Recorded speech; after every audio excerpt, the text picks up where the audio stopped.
Everyone আসসালামু আলাইকুম। চলে আসলাম আজকে নতুন একটি ভিডিও। আজকে শেয়ার করব যারা সব সময় মাছ মাংস খেতে পছন্দ করেন তো তাদের জন্য আজকে এই রেসিপিটি।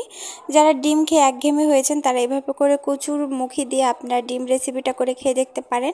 আই হোপ আপনাদের এই রেসিপিটা অনেক বেশি ভালো লাগবে। সো গাইস, প্রথমে আমি ডিমটাকে ভেঙে নিলাম আর তারপরে ডিমটাকে একটা চামচের সাহায্য করে খুব ভালো করে এটা ঘুটে নিতে হবে। যদি একটু সাদা সাদা ফোমের মতন হয় তাহলে কিন্তু আরও ভালো হয়। আমি এখানে নিয়ে নেব হচ্ছে কচুর মুখি। এটা খুব ভালো করে লবণ দিয়ে আর হলুদ দিয়ে খুব ভালো করে এটা ভাপ দিয়ে নিতে হবে যেন একটু মুখ বা গলা না ধরে। তারপরে এখানে আমি একটু মোটা করে ডিমটাকে ভালো করে ভেজে নিব। সবার আগে বলি, যারা আমার ভিডিও দেখেন তারা অবশ্যই একটু লাইক করে শেয়ার করে সাথে থাকবেন। আশা করি যে আপনাদের কোনো একটা ভিডিও অনেক বেশি ভালো লাগবে, তো অবশ্যই একটু ফলো করে সাথে থাকবেন।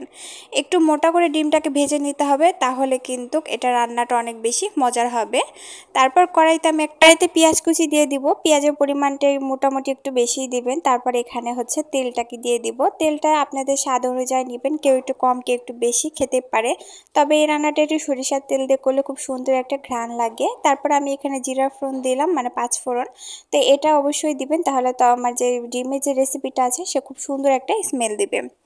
তো অবশ্যই আমার ভিডিওটি একটি লাইক দিয়ে দেখবেন। যদি আমার কোনো কথা যদি আপনাদের খারাপ লাগে তাহলে প্লিজ সেটা স্কিপ করে যাবেন। চেষ্টা করি আমি আমার মতন আপনাদের সাথে শেয়ার করার জন্য। তো কচুটাকে ভাপ দেওয়ার পরে একটু পানি দিয়ে ধুয়ে নেবেন, তাহলে কিন্তু কচুর যে আছে সেটা কিন্তু বের হয়ে যাবে। তারপর আমি সেই কচুটাকে এর ভেতর দিয়ে দিব। দেওয়ার পর এখানে হলুদ লবণ দিয়ে এক কথায় যে সবগুলো মশলা দিয়ে খুব ভালো করে এটা কষিয়ে নেব। সবগুলো মশলা আপনাদের স্বাদ অনুযায়ী নেবেন। যেহেতু এটা কচু, তো এটা এখানে আপনার মশলার পরিমাণটা একটু বেশি দিতে হবে। সবগুলো রান্নার চেয়ে এখানে একটু সব মশলা একটু বেশি দিতে হবে, কারণ কচুতে একটু মশলাগুলো টেনে নেয়।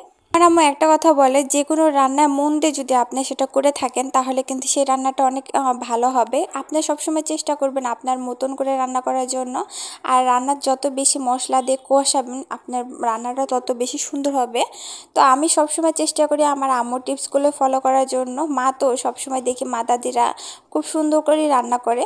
তাদের স্টাইল, তাদের এত মশলা লাগে না, মানে তাদের টেকনিকটা অন্যরকম। তো সবসময় তাদের মতন করে চেষ্টা করি। তো এরকমভাবে কচুর মুখে এখন কিন্তু বাজারে অ্যাভেলেবেল। তো সবসময় কচুর মুখে যে ভর্তা বা মাছ দিয়ে রান্না না করে এভাবে করে ডিম দিয়ে রান্না করে খেয়ে দেখতে পারেন। এখানে আমি দিয়ে দিলাম লেবু পাতা। লেবু পাতা দেওয়ার কারণ হচ্ছে খুব সুন্দর একটা স্মেল বের হয়ে যাবে।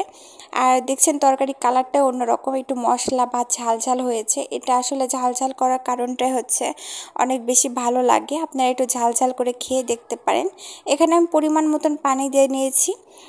যেহেতু আমি এটা আগে ভাপ দিয়ে নিয়েছি, মানে ভাপ দেওয়া তো খুব একটা প্রয়োজন নেই সিদ্ধর জন্য। এখন এটা কষিয়ে ভালো করে কষিয়ে এখানে আমি ঝোল দিয়ে নিব। তারপর এটা রান্নাটা একদম রেডি হয়ে যাবে। থেকে বেশি ভালো হয় যদি আপনি কচু রান্নাতে গরম পানি দিয়ে আপনি রান্নাটা করেন, তাহলে কিন্তু খুব ভালো হয়। কিন্তু আমার হাতে অতটা সময় ছিল না। আর এদিকে দেখছি কচুটাও খুব ভালো করে মানে সেদ্ধ হয়ে গেছে। তো তারপর আমি উপর দিয়ে হচ্ছে ডিমগুলো দিয়ে দিলাম। যে কয়টা ডিম আমি করেছি দেখুন গাইস, এটা একটু মোটা করে ভেজে তারপর সাইজ করে কেটে তারপর উপর দিয়ে দিতে হবে। তারপর 10 মিনিটের মতন খুব ভালো করে এটা রান্না করলে রেডি হয়ে যাবে আপনার ডিমের এই কচু রেসিপিটি।